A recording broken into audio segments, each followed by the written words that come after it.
He sat down upon a table and motioned me to draw near. I paused where I was, with my napkin in my hand. "Come here, sonny," says he. "Come nearer here." I took a step nearer.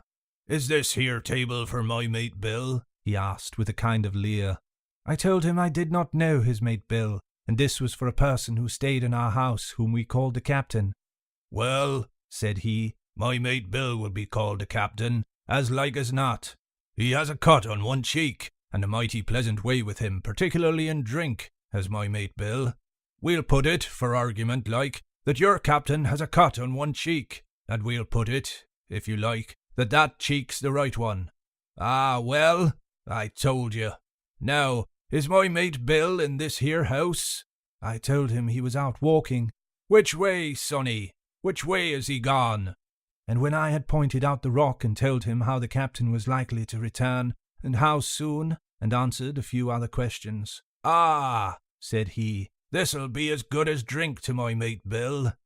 The expression of his face as he said these words was not at all pleasant, and I had my own reasons for thinking that the stranger was mistaken, even supposing he meant what he said.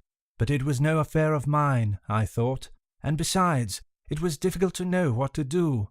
The stranger kept hanging about just inside the inn door, peering round a corner like a cat waiting for a mouse. Once I stepped out myself into the road, but he immediately called me back, and as I did not obey quick enough for his fancy, a most horrible change came over his tallowy face, and he ordered me in with an oath that made me jump. As soon as I was back again, he returned to his former manner, half fawning, half sneering, patted me on the shoulder, told me I was a good boy, and he had taken quite a fancy to me.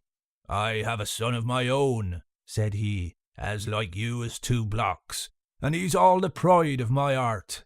But the great thing for boys is discipline, sonny, discipline. Now, if you had sailed along of Bill, you wouldn't have stood there to be spoken to twice. Not you. That was never Bill's way, nor the way of sich as sailed with him.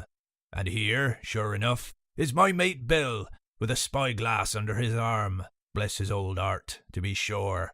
You and me'll just go back into the parlour, sonny, and get behind the door, and we'll give Bill a little surprise. Bless his heart, I say again."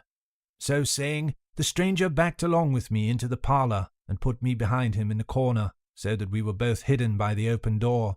I was very uneasy and alarmed, as you may fancy, and it rather added to my fears to observe that the stranger was certainly frightened himself. He cleared the hilt of his cutlass and loosened the blade in the sheath, and all the time we were waiting there he kept swallowing, as if he felt what we used to call a lump in the throat. At last in strode the captain, slammed the door behind him, without looking to the right or left, and marched straight across the room to where his breakfast awaited him. "Bill," said the stranger, in a voice that I thought he had tried to make bold and big. The captain spun round on his heel and fronted us. All the brown had gone out of his face, and even his nose was blue. He had the look of a man who sees a ghost, or the evil one, or something worse, if anything can be, and upon my word, I felt sorry to see him all in a moment turn so old and sick. "Come, Bill, you know me. You know an old shipmate, Bill, surely," said the stranger. The captain made a sort of gasp. "Black Dog," said he. "And who else?" returned the other, getting more at his ease.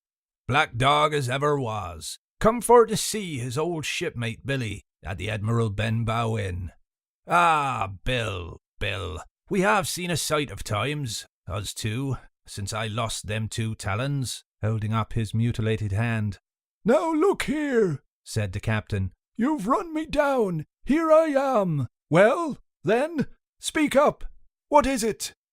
"That's you, Bill," returned Black Dog. "You're in the right of it, Billy.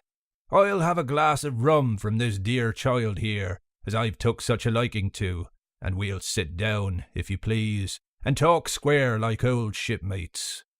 When I returned with the rum, they were already seated on either side of the captain's breakfast table, Black Dog next to the door, and sitting sideways so as to have one eye on his old shipmate, and one, as I thought, on his retreat. He bade me go and leave the door wide open. "None of your keyholes for me, sonny," he said, and I left them together and retired into the bar,